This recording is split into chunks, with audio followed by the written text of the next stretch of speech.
अब सीधे जुड़ते हैं कुछ बच्चों से। सूरजपुर जिले की आकांक्षा, डीजे सोहेल, पुसौर जिला रायगढ़ की ज्योति पटेल सहित दर्जनों बच्चों ने ऑनलाइन तथा पारे मोहल्ले में पढ़ाई की व्यवस्था को बहुत पसंद किया है। आइए सुनते हैं कुछ विचार। माननीय मुख्यमंत्री जी, आपको मेरा सादर प्रणाम। मैं छत्तीसगढ़ के बिलासपुर जिले की गतौरा गांव से हूँ। मेरा नाम प्रियता यादव है। मैंने कक्षा 10वीं की परीक्षा 90% अंकों से उत्तीर्ण की है और कक्षा 11वीं में विज्ञान संकाय लेकर अध्ययन कर रही हूँ। आदरणीय मुख्यमंत्री जी, इस संकट की परिस्थिति में हम सभी विद्यार्थियों के लिए ऑनलाइन शिक्षा ही उचित है। मैं ओमनी सूर्यवंशी कोरबा से बोल रही हूँ। मैं विकान इंग्लिश स्कूल के कक्षा 8वीं में पढ़ती हूँ। मैं निःशुल्क शिक्षा के अधिकार के तहत मैं अभी तक निःशुल्क पढ़ रही हूँ।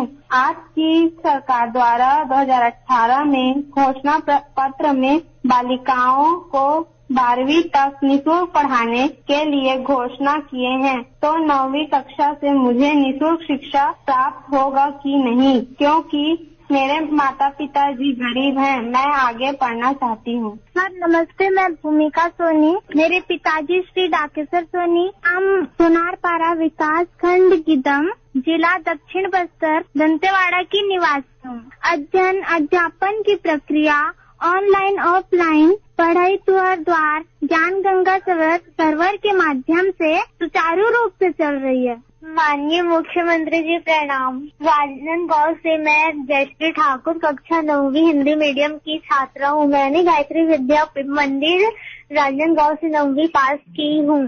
मेरे माताजी मजदूरी करके मुझे पढ़ा रही है। मेरे द्वारा स्कूल की फीस जमा नहीं करने के कारण एडमिशन नहीं हुआ है। स्कूल प्रबंधन ने टीसी देने से मना कर दिया है। मैं आगे पढ़ना चाहती हूँ। आपसे निवेदन है कि मेरे अंक सूची एवं टीसी गायत्री स्कूल से दिलवाने का कष्ट करें एवं किसी सरकारी स्कूल से मेरा दाखिल करवा दे ताकि मैं शिक्षा के अधिकार सकूँ। सबसे पहले मैं राजनांदगांव की बिटिया जयश्री ठाकुर से रूबरू होता हूँ। मैं जयश्री को बहुत धन्यवाद देना चाहता हूँ कि उसने अपनी समस्या से मुझे अवगत कराया। मैंने तुरंत राजनांदगांव कलेक्टर को निर्देश दिया है कि आपकी समस्या का हल होना चाहिए। अब तो आपको पता ही चल ही गया होगा कि आपका प्रवेश शासकीय महारानी लक्ष्मीबाई कन्याशाला में कर दिया गया है। हम इस बात का ध्यान रखेंगे कि आपकी पढ़ाई पूरी हो और जहाँ तक पढ़ना चाहें पढ़ें। इसी तरह की चिंता कोरबा जिले के उर्मी चंद्रवंशी ने जताई है। उर्मी बिटिया, मैं आपको बताना चाहता हूं कि हमने छत्तीसगढ़ में यह व्यवस्था कर दी है कि शिक्षा के अधिकार के तहत कोई भी बच्चा 12वीं तक निःशुल्क पढ़ाई कर सकता है। पूरे देश में सिर्फ 8वीं तक निःशुल्क पढ़ाई की सुविधा दी गई है। छत्तीसगढ़ देश का ऐसा पहला राज्य बना है जहां 9वीं से 12वीं तक पढ़ाई भी निःशुल्क होगी। उर्मी बिटिया, हमने आपको आपकी पढ़ाई पूरी करने की सुविधा अधिकार के रूप में दी है। यदि कहीं कोई बाधा आए तो आप जिला शिक्षा अधिकारी, कलेक्टर या सीधे मुझसे बात कर सकती हो। हमने प्रशासन को सचेत और संवेदनशील किया है। बच्चों को अच्छी शिक्षा और पूरी शिक्षा के अधिकार का पालन हो। विगत 2 वर्षों में हमारे इस नए प्रावधान के तहत 10,347 बच्चे 11वीं 12वीं में पढ़ रहे हैं। छत्तीसगढ़ में कोई बेटी अपनी पढ़ाई पूरी नहीं कर सके, ऐसा हम होने नहीं देंगे। यदि कहीं कोई समस्या है तो हमें सूचित करें। यह अपील जरूर करना चाहूंगा। शाहजहां बेमेतरा के महेश बेटे ने छत्तीसगढ़ी बोली में पढ़ाई कराने के बारे में विचार रखा है।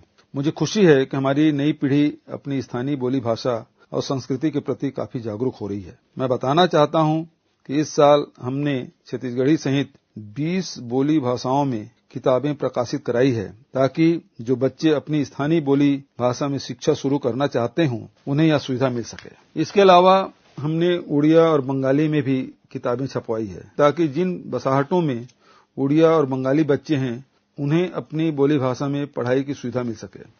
पंडित जवाहरलाल नेहरू ने जिस तरह एकता और समरसता की बात की थी वह छत्तीसगढ़ की शिक्षा प्रणाली में भी शामिल की गई है। दूसरी तरफ अंग्रेजी भाषा में कमजोरी को लेकर काफी समय से चिंता व्यक्त की जाती रही है, लेकिन सार्थक समाधान नहीं किया गया। मुझे खुशी है कि हमने Swami Atmanand English medium school योजना के अंतर्गत 53 शालाओं का चयन किया है। इन सरकारी शालाओं को सर्व सुविधा युक्त बनाया गया है, जहां पढ़ाई, खेलकूद, कंप्यूटर, लैब आदि की गुणवत्तापूर्ण सुविधाएं होगी जो हमारे बच्चों का आत्मविश्वास मजबूत बनाएंगे। दंतेवाड़ा की भूमिका बिटिया ने बताया कि पढ़ाई तुहर दुआर, पढ़ाई तुहर पारा योजनाओं का लाभ आदिवासी अंचलों में भी पहुंचा है। जहां तक स्कूल खोलने और खेल कूद आदि आयोजनों का सवाल है, तो बेटा कोरोना के संक्रमण को रोकने के लिए फिजिकल डिस्टेंसिंग जरूरी है। कक्षाओं में या खेल के मैदान में जब बच्चे मिलकर खेलते हैं तो सुरक्षा के उपाय सुनिश्चित कर पाना मुश्किल होता है। इसलिए जब तक कोरोना पर अंकुश नहीं लगता तब तक सावधानी जरूरी है और स्कूल खोलने का निर्णय कोरोना की स्थिति को देखकर ही लिया जाएगा। माननीय मुख्यमंत्री जी, बहुत से बच्चों ने खेल कूद को लेकर काफी उत्सुकता दिखाई है। आइए सुनते हैं उनके विचार। माननीय मुख्यमंत्री जी, जय जोहार, प्रणाम। मेरा नाम मनीषा साहू है। मैं नारायणपुर में पढ़ाई कर रही हूँ। मैं मलखम्ब को अपने जीवन का अंग बना चुकी हूँ। मैं रोज मलखम्ब का अभ्यास करती हूँ। मैं अपने सभी साथियों एवं खिलाड़ियों की ओर से आपसे निवेदन करती हूँ, यदि आप मलखम्ब एकेडमी की स्थापना करवा दें तो हम इस खेल में ऊंचा स्थान बनाकर अपना भविष्य उज्जवल कर सकते हैं। हमें आपके सहयोग और समर्थन की आवश्यकता है। आपको पुनः प्रणाम, जय जोहार। नमस्कार, मैं Shivansh Sahu, international gold medalist swimmer हूँ और हाल ही में मैंने खेलो इंडिया